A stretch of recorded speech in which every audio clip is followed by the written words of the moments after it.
मुसलमानों का पीड़न करना बीजेपी सरकार को महंगा पड़ने वाला है। बिना जांच कर कार्रवाई करने पर अब बीजेपी सरकार पर कोर्ट का डंडा चलेगा। देश भर में नफरत की आंधी चलाने वाली बीजेपी के खिलाफ अब मुसलमानों के नेताओं ने भी सुप्रीम कोर्ट का दरवाजा खटखटा दिया है। तो आप भी सुन लीजिए। इतना ही नहीं, अब सरकार की थू-थू होने लगी है। जी हाँ दोस्तों, सही सुन रहे हैं आप। वीडियो को अंत तक जरूर देखिएगा और चैनल को सब्सक्राइब करना ना भूलिएगा। वीडियो स्किप किया तो आप बड़ी जानकारी से हाथ धो बैठेंगे, आपको बड़ी जानकारी नहीं मिलेगी। नमस्कार, आदाब, सत श्री अकाल, मैं कीर्ति और आप देख रहे हैं आई न्यूज। मुसलमानों पर हो रहे जुल्म के खिलाफ अब आवाज बुलंद हो रही है, और हो भी क्यों ना। जिस तरह से हिंदू मुसलमान किया जाता है उसकी वजह से आवाजें बुलंद होना जरूरी है, लेकिन गलत तरीके से नहीं। लगातार मुस्लिमों पर हो रहे अत्याचार को लेकर मुस्लिम नेता अब आवाज उठा रहे हैं। इतना ही नहीं, अब कोर्ट की ओर से मोदी सरकार को झटका देने की तैयारी कर ली है। बता दें, एमपी के खरगोन में बिना जांच करे ही मुस्लिमों के घरों पर बुलडोजर चलवा दिया था, जिसके वीडियो आप पहले भी देख चुके हैं हमारे चैनल पर आई न्यूज पर। अगर आपने नहीं देखा तो आप जाकर देख सकते हैं कि किस तरह से बिना जांच पड़ताल के कार्रवाई की गई और कितने लोगों को बेघर किया गया। वो किस तरह से तपती धूप में रह रहे होंगे ये नहीं मालूम। 50 घरों पर बुलडोजर चला। वहीं अब इस बुलडोजर को लेकर जमीयत उलेमा-ए हिंद ने सुप्रीम कोर्ट का दरवाजा खटखटाया है। दैनिक भास्कर की खबर के मुताबिक भी बता दें, जिसमें लिखा है, बुलडोजर के खिलाफ जमीयत उलेमा-ए हिंद सुप्रीम कोर्ट पहुंची।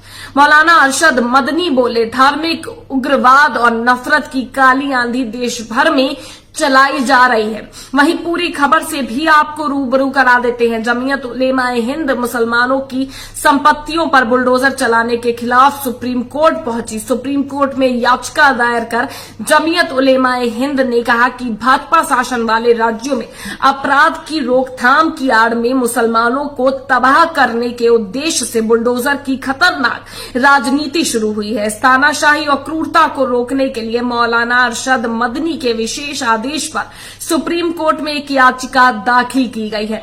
सुप्रीम कोर्ट में इस याचिका को दायर करने वाले इमदादी कमेटी के सचिव गुलजार अहमद आजमी वादी बने हैं। अदालत से यह अनुरोध किया है कि वो राज्यों को आदेश दे कि अदालत की अनुमति के बिना किसी के घर या दुकान को गिराया नहीं जाए। याचिका में और भी बहुत कुछ कहा गया है। याचिका में लिखा गया है कि यूपी में बुलडोजर की राजनीति पहले से जारी है, लेकिन अब ये सिलसिला गुजरात और मध्य प्रदेश में भी शुरू हो चुका है। तो जिस तरह से ये बुलडोजर की नीति करते हैं, खुद को कानून बताते हैं और खुद को ही कानून का मसीहा बताते हुए कानूनी कार्रवाई भी कर देते हैं। इन्हें ना कोर्ट चाहिए, ना पुलिस चाहिए, ना जज चाहिए, ना उनके आदेश चाहिए।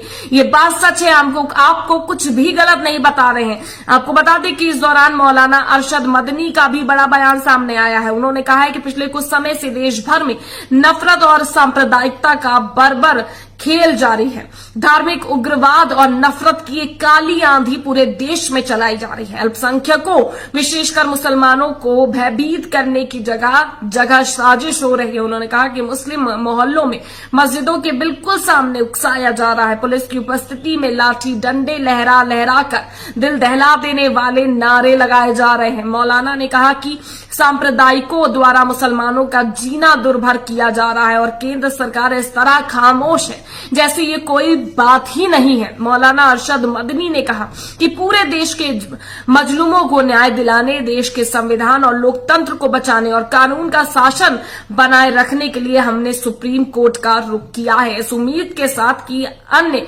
मामलों की तरह इस मामले पर भी न्याय मिलेगा। इससे पहले सीए और एनआरसी के खिलाफ शांतिपूर्ण प्रदर्शनकारियों पर यूपी सरकार के जुर्माना लगाने पर सुप्रीम कोर्ट उसे खारिज कर चुकी है। जी हाँ, ये पहली लगातार नहीं होगी अगर सुप्रीम कोर्ट इस पर कार्रवाई करती है। इसके पहले भी जुर्माना लगाया गया था एनआरसी के विरोध प्रदर्शनकारियों पर, जिसे सुप्रीम कोर्ट ने खारिज किया। फिलहाल अब मोदी सरकार के खिलाफ सुप्रीम कोर्ट में याचिका दायर की दी गई है।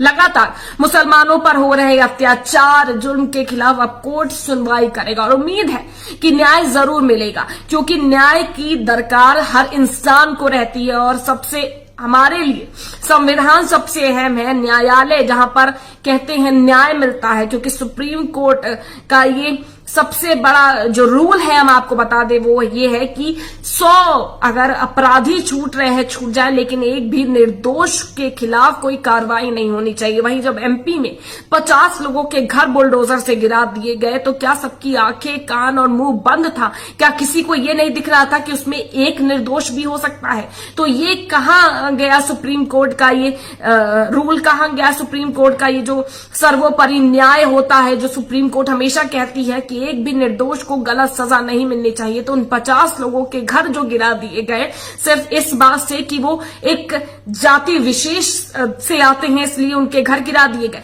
जब एमपी में खुद ही सरकारों को न्याय करना है और खुद ही न्यायालय बनकर वहां पर सब कुछ देना, बंद करवा देना, सुप्रीम कोर्ट बंद करवा दे, हाई कोर्ट बंद करवा दिए जाए, पुलिस थाने बंद करवा दिए जाए, न्याय के ये दरवाजे सब पर ताला जड़ दीजिए और चाबी जो है वो नदिया में फेंक दीजिए, क्योंकि अब तो न्याय के ठेकेदार संसदों में बैठने लग गए हैं। न्याय के ठेकेदार अब कुर्सियों पर विराजमान हो गए हैं, सरकारी कुर्सियों पे भैया, क्योंकि इनके लिए तो चटमंगनी पट ब्याह है। और यही शिवराज सरकार ने भी किया एमपी में। उन्होंने जिस तरह से 50 लोगों के घर गिरा दिए बुलडोजर से, आज वो लोग अपने हाथों में सिर्फ अपनी तस्वीरें, अपने घरों की तस्वीरें लेकर, आंखों में आंसू लेकर खुले आसमान के नीचे सोने को मजबूर है। ना उनके पास घर है, ना उनके पास अब रहने का कोई ठिकाना है। लेकिन सरकारों को ये इनसे क्या मतलब? सरकारों को अपनी राजनीति चमकानी है और उसी राजनीति को चमकाने का ये सोचते हैं कि सबका ये मुंह बंद कर देंगे। लेकिन अब ऐसा नहीं होगा।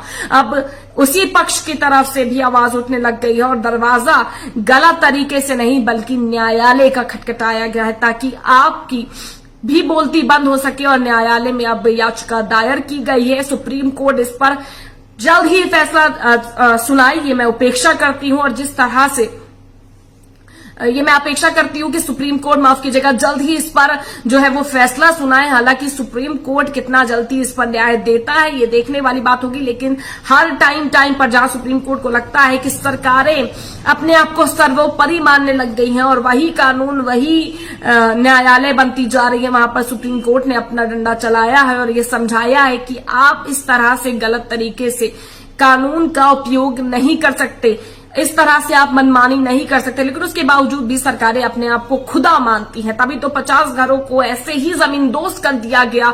आज उस जगहों पर सिर्फ मलबा है। तो यानी कि आप पत्थर फेंकने वालों के घरों को मलबे में तब्दील कर दोगे और आप ही न्यायालय बनकर न्याय कर दोगे।